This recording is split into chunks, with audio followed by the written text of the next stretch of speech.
네, 뉴욕 증시 마감 시황 전해드리겠습니다. 3대 지수는 일제히 밀리게 되면서 이번 주 들어서 계속해서 부진한 모습 보여주고 있습니다. 표면적으로는 이제 우크라이나에 대한 그런 악재가 계속 강하게 시장을 뒤흔들고 있고, 그 내면적으로는 아직까지 이 우크라이나 사태가 좀 지나갔다라는 그런 신호들도 잡히고 있는 모습입니다. 자, 우선은 표면부터 보겠습니다. 종가인데요. 지금 다우지수 S&P 500 지수 1% 이상, 거의 2%에 가까운 하락세를 보여줬고, 그리고 금리 인상에 대한 그런 악재도 계속 이어지고 있습니다. 나스닥 지수가 2.5% 밀리면서 유독 기술주가 크게 밀리는 흐름을 보여줬습니다.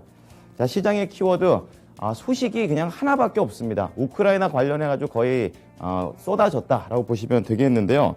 여러 가지가 뒤섞여 있기 때문에 업데이트해드리는 그런 개념에서 나라별로 나눠서 제가 정리를 좀 해봤습니다. 우선 미국 쪽이 되겠습니다. 48시간 이내에 전면적인 침공이 준비되어 있다라는 그런 첩보를 받았고, 그거를 또 우크라이나 쪽에다 공유까지 한 그런 상황입니다. 이게 무슨 내용이냐면 공습이라든지 그 배에서 미사일을 쏘는 그런 크루즈 미사일, 그리고 지상 침공, 여러 가지 루트로 지금 러시아가 우크라이나를 공격할 가능성이 지금 준비가 거의 다 되어 있다라는 거고요. 퍼센트로 좀 얘기를 하던데 한 80% 정도 준비가 돼 있다고 밝혔습니다. 거기에 더해서 지금 어제 나온 소식이 이제 러시아하고 독일이 이 천연가스 관, 그러니까 노드스트롬 2 이거를 좀 일시 중지한 상태다라고 좀 얘기를 했는데, 여기에 미국이 숟가락을 하나 더 얹어서 제재를 하면서 압박을 했습니다. 상당히 직접적이고 그리고 강한 그런 제재의 성격을 띠게 되는 건데요. 이 러시아의 국영 가스 업체를 겨냥한 것으로 시장에서는 해석하고 있고, 러시아도 상당히 발끈하는 모습 나오고 있습니다. 자, 이번에는 우크라이나 쪽입니다. 굉장히 소란스러웠었는데요. 우선은 디도스 피격을 받았습니다. 우선 배후 파악을 하고 있는 그런 상황이고, 정부 기관하고 일부 우크라이나 은행들을 대상으로 피격을 지금 받은 모습인데요. 미국 쪽에서는 이것과 관련해서 통상 이렇게 침공이 있기 전에 사이버 피격이 한번 있고 이 상태에서 들어온다라는 쪽으로 시나리오를 말했기 때문에 시장에서는 불안한 요인으로 받아들였습니다. 그리고 우크라이나 의회 쪽에서는 이제 국가 비상사태까지 선포를 하게 되면서 시장을 한 번 더 위축시킨 모습인데요. 지금 돈바스 지역에 있는 두 인민주의 공화국 이쪽을 제외한 나머지 국가들을 대상으로, 나머지 지역을 대상으로 비상사태를 선포를 했습니다. 지금 친러 분리주의자를 돈줄을 좀 제재하는 그런 내용도 나왔고, 이렇게 비상사태가 나오게 되면 입국이 금지되고, 그리고 검문 검색이 강화됩니다. 그리고 밤에 돌아다니지도 못하는 민간인 쪽까지 이런 피해가 더 확산되는 모습 연출이 됐습니다. 자, 이와 관련해서 러시아는 어떤 입장이냐, 보복할 거다 이렇게 좀 얘기를 하고 있는데요. 그만큼 공격을 자기네들은 당했다 쪽으로 해석을 하고 있습니다. 지금 실제로 우크라이나에 있는 러시아 대사관에서 지금 주요 인사들을 철수를 시작했다라는 그런 내용들이 나오게 되면서 이렇게 3국이 지금 미국 시장을 흔든 그런 내용이 되겠습니다. 이로 인해서 지금 러시아하고 우크라이나가 자원국가이기 때문에 그만큼 에너지 관련된 종목들이 뉴욕 증시에서 크게 움직인 흐름이었습니다. 자, 섹터와 업종별 흐름 체크해 보겠습니다. 자, 어제도 하락을 했었는데 간밤에도 하락을 했습니다. 전 섹터가 밀린 건 아닙니다. 하지만 어제보다 평균 하락치는 더 큰 그런 내용이 되겠는데요. 에너지가 올랐습니다. 1%대 상승을 했는데, 뭐 아시겠지만 우크라이나 사태 때문에 지금 올라간 겁니다. 이렇게 자원 국가들이 대치를 하게 되면 에너지가 출렁인다라는 거를 좀 알 수 있는 그런 대목이고요. 그리고 가장 많이 밀린 게 경기 소비재입니다. 3.4%. 그리고 어제에 이어서 IT도 또 하락률 상위권에 들어가 있는데요. 지금 경기 소비재는 이틀째 지금 가장 많이 밀리고 있습니다. 이제 그 가운데 테슬라가 좀 많이 밀리면서 경기 소비재를 끌어내린 것도 있고, 또 인플레이션에 대한 우려도 반영이 된 것이 그대로 3.4% 하락으로 밝혀졌습니다. 자, 다음 종목별 흐름 체크해 보겠습니다. 거의 다 하락했죠. 이제 그 가운데 이제 IT부터 체크해 보겠는데요. 이제 IT가 밀린 건 이제 우크라이나 사태 때문에 뭐 투자 심리가 안 좋긴 하지만 직접적이진 않습니다. 아무래도 인플레이션에 따른 금리 인상에 대한 그런 우려가 반영이 되고 있고, 지금 시장에서는 3월 FOMC 때 25가 아니라 50pp까지도 올릴 수 있다라는 내용을 지금 그대로 계속 녹이고 있습니다. 투자 심리가 좀 불안하니까 이러한 게 더 흔들리는 모습이었습니다.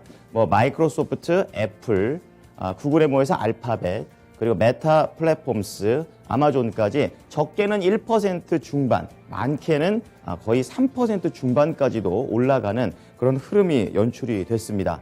자, 거기에 더해서 또 대표적인 성장주죠. 테슬라가 7%나 밀렸습니다. 지금 독일의 이 자동차를 만드는 기가팩토리 최종 승인을 지금 앞두고 있는데 이게 계속 지연되고 있습니다. 그래서 이러한 부분들이 앞으로 성장이 더 둔화되는 그런 상황으로 연결될 수도 있다라는 시장의 분석들이 나오면서 이날 테슬라가 크게 밀렸고 테슬라가 또 경기 소비재의 큰 포션을 차지하고 있기 때문에 또 업종 하락률 1위를 기록하게 된 것입니다. 자, 두 번째로는 반도체 체크해 보겠는데요. 어제도 밀렸고 그리고 반도체 지수는 오늘 하락폭을 더 키운 그런 상황입니다. 무려 2.3% 또 밀리게 되면서 전반적으로 반도체 관련 종목들의 투자 심리가 상당히 위축되어 있는 모습입니다. 우리나라 증시까지 이러한 부분이 좀 연결 안 됐으면 하는 그런 바람이 있고요. 뭐 마이크론 테크놀로지도 그렇고요. 메모리 그리고 엔비디아, AMD 이렇게 디메모리 전반적으로 다 밀리게 되면서 개별적인 악재는 없었습니다. 하지만 투자 심리가 기술주에 상당히 안 좋았다라는 부분을 그대로 반영을 했습니다. 자, 그럼 밑으로 와보면요. 금융 쪽인데요. 거의 평균 2% 거의 섹터 내의 업종들 전반적으로 다 밀렸습니다. 10년물 국채금리 수익률이 올랐음에도 불구하고 하락을 한 게 되겠는데요. 이제 그만큼 이렇게 기술주들이 전반적으로 떨어지니까 투자 심리가 위축이 되면서 동시에 이렇게 금리 인상에 대한 호재가 있지만 이게 좀 이제 알려진 호재로서 좀 더 받아들여지면서 시장은 상당히 좀 보수적으로 해석을 하고 있는 부분 그대로 연출되고 있습니다. 은행주들 대표적으로 JP모건 체이스가 2%, 그리고 결제 쪽과 관련해서 또 인프라 또 소비에 대한 그런 우려도 있죠. 이제 그렇다 보니까 비자, 마스터카드 이래서 2%대의 하락률을 보여줬습니다. 자, 그 가운데 조금 상승한 그런 업종이 있는데 헬스케어가 되겠습니다. 우선은 몇 가지 올라갔지만 이건 거의 반발 매수세 성격이 되겠고 그중에서 유독 밀렸던 그런 종목들이 모더나가 되겠습니다. 지금 위에 있는 서머피셔 쪽하고 대규모 백신 생산 계약을 체결을 했음에도 불구하고 각국에서 점점 마스크를 벗자 그리고 자가진단 쪽으로 가는 이런 분위기가 반영되면서 큰 폭으로 하락을 했고 여기에는 표시가 안 돼 있습니다. 하지만 화이자와 연결되어 있는 바이오엔텍 그리고 우리나라와 연결되어 있는 노바백스 이쪽도 5%, 7% 하락을 하게 되면서 이러한 백신주들이 오늘 국내 증시에 영향을 미칠지 같이 보셔야겠습니다. 자, 마지막으로 우크라이나 관련해 가지고는요. 우선 오른쪽 상단에 스타벅스 있는데요. 이게 무슨 관계인가 싶은데 은근히 러시아의 러시아 제재로 인해서 스타벅스에 대한 매출이 많이 둔화될 수 있다는 시장 분석이 나왔고 또 임금 상승에 대한 부분 소비재 쪽에는 계속 고정적인 악재가 되고 있는데요. 이제 이러한 부분들이 스타벅스를 좀 필두로 해서 하락세가 좀 나온 거고요. 이런 러시아 제재 때문에 정유주들은 전반적으로 강세를 띄었습니다. 뭐 대형주, 소형주 가릴 것 없이 전반적인 상승세가 나왔고 오른쪽 하단에 또 광산주인데요. 지금 구리든 그리고 뭐 은이든 금이든 전반적으로 다 올라가고 있는 흐름이 그대로 종목으로 연출이 됐습니다. 자, 특징주 체크해 보겠습니다. 우선은 로우스 볼 텐데요. 호실적도 나왔고 그리고 앞으로에 대한 전망도 좋습니다. 통상 이런 시장에서 올라가죠. 그럼에도 불구하고 상당히 시장이 얼어붙었다라는 것을 보여줍니다. 선방한 수준이 되겠는데요. 우선 이 회사는 집 안에 그런 리모델링이나 이런 물품을 파는 그런 기업이 되겠습니다. 지금 시장 전망까지 상회하는 긍정적인 실적도 나왔고 사측에서 올해 이제 뭐 건축 도구 그리고 자재 이제 이런 것들이 전반적으로 수요가 견조할 거다 이런 내용이 나오게 되면서 지수가 장 초반에는 이렇게 윗꼬리를 이렇게 단 거 보이시죠? 크게 좀 올라갔다가 그 이후에 높은 인플레이션 또 그리고 사람을 또 쓰려니까 또 비용이 많이 늘었죠. 그렇다 보니까 결국에는 낙폭을 좀 확대를 하면서 0.2%대에서 거래를 마쳤습니다. 자, 그리고 두 번째로는 오랜만에 우주여행 관련된 내용이죠. 버진 갤럭틱 홀딩스인데요. 실적에 따라서 좀 더 상승을 했습니다. 그만큼 밀렸던 것도 있었기 때문에 더 잘 올라갈 수 있었다는 건데요. 우선 4분기 작년 실적 자체가 워낙에 눈이 낮았습니다. 그런 기준치가 낮았기 때문에 생각보다 손실이 괜찮았네. 이런 쪽으로 선방했다는 쪽으로 해석이 됐고 또 올해 1분기 투자 때문에 돈이 더 깎일 거라고 봤었는데 잉여 현금 흐름 자체가 견조하게 유지가 된다는 측면도 좋게 봤습니다. 그리고 사측에서는 이제 올해 말부터는 이제 우주여행 서비스를 좀 더 진척시키겠다, 이제 본격화하겠다라고 얘기를 하면서 기대감도 일부 반영됐습니다. 자, 이렇게 떨어지는 장 속에서 거의 3%가량 상대적으로 잘한 거죠. 하지만 윗골이 달고 내려온 거고요. 버진 갤럭시 홀딩스는 8달러 선에서 거래를 마쳤습니다. 자, 유럽 보겠습니다. 자, 우크라이나 사태를 주시하면서 장 초반에는 분위기가 좋았습니다. 생각보다 제재가 약한데? 이러면서 이제 올라갔던 건데요. 결국에는 장 후반에 이런 내용들이 터져 나오면서 전강 후약의 패턴을 보인 겁니다. 특히 이 러시아하고 천연가스로 연결되어 있는 독일이 더 많이 밀린 겁니다. 0.4% 상대적으로 더 밀린 거고요. 그리고 프랑스 갸크 0.1%, 그리고 영국만 상당히 어제부터 비교적 다른 증시 대비해서는 견조하게 나오고 있습니다. 강보합권에서 거래를 마쳤습니다. 자, 다음은 상품 시장 보겠습니다.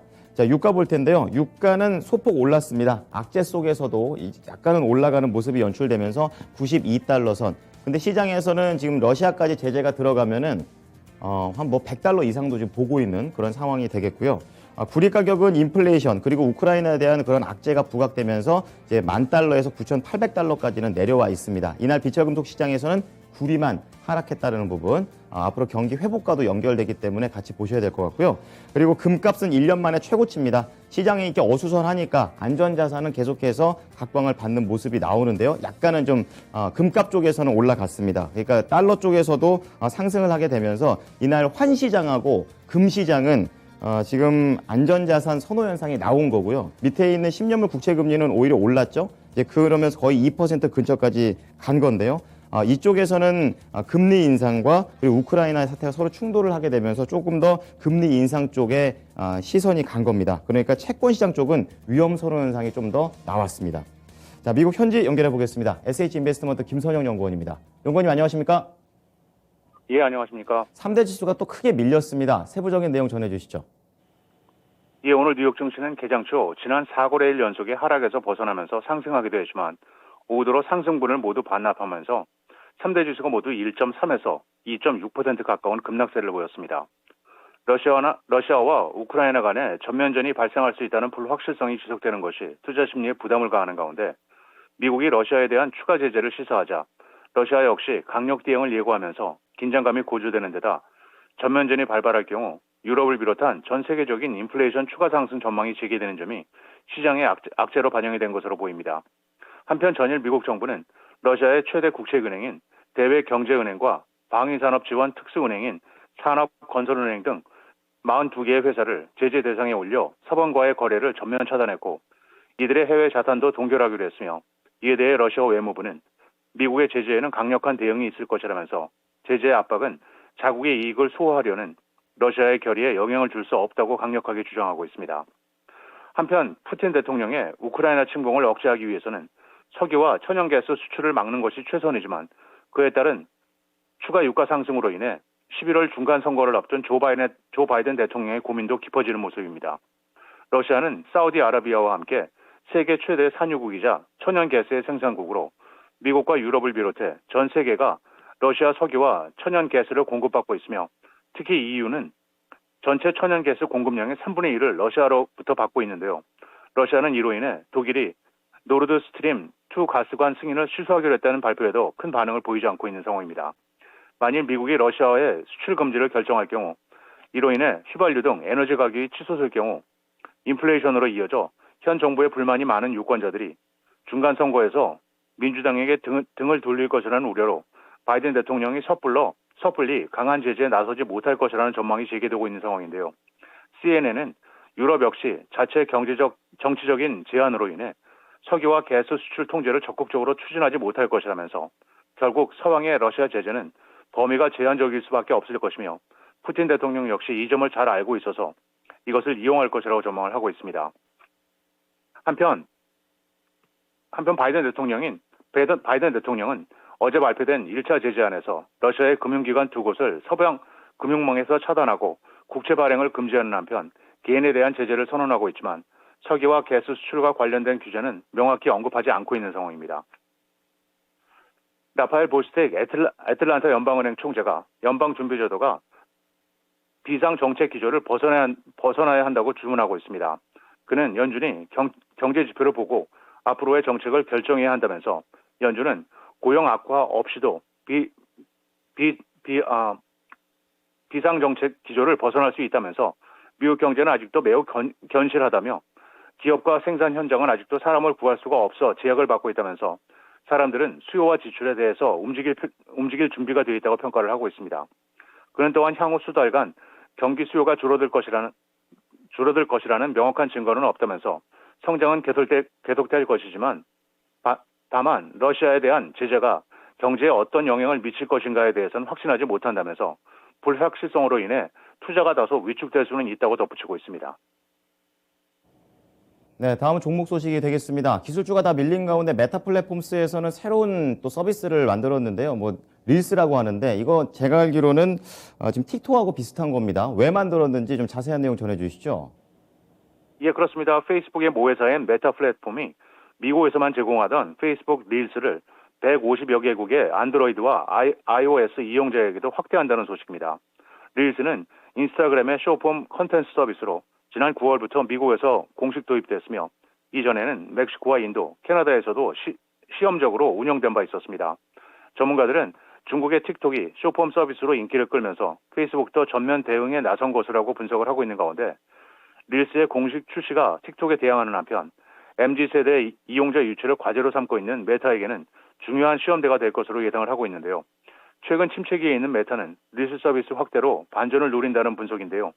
마크 저커버그 CEO는 지난 4분기 실적 발표를 통해 여러 서비스 중 릴스의 성장성이 가장 유명하다고 언급하기도 한 바 있었습니다. 오늘 메타의 주가는 1%가 하락해 198달러 45센트의 거래를 마쳤습니다.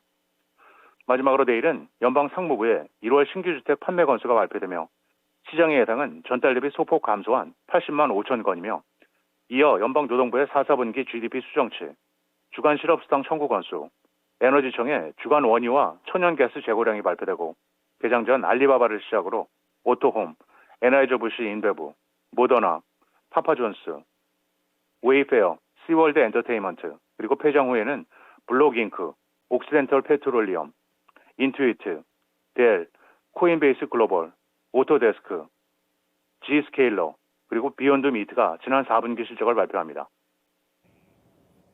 네, 지금까지 SH인베스트먼트 김선영 연구원이었습니다. 연구원님, 잘 들었습니다.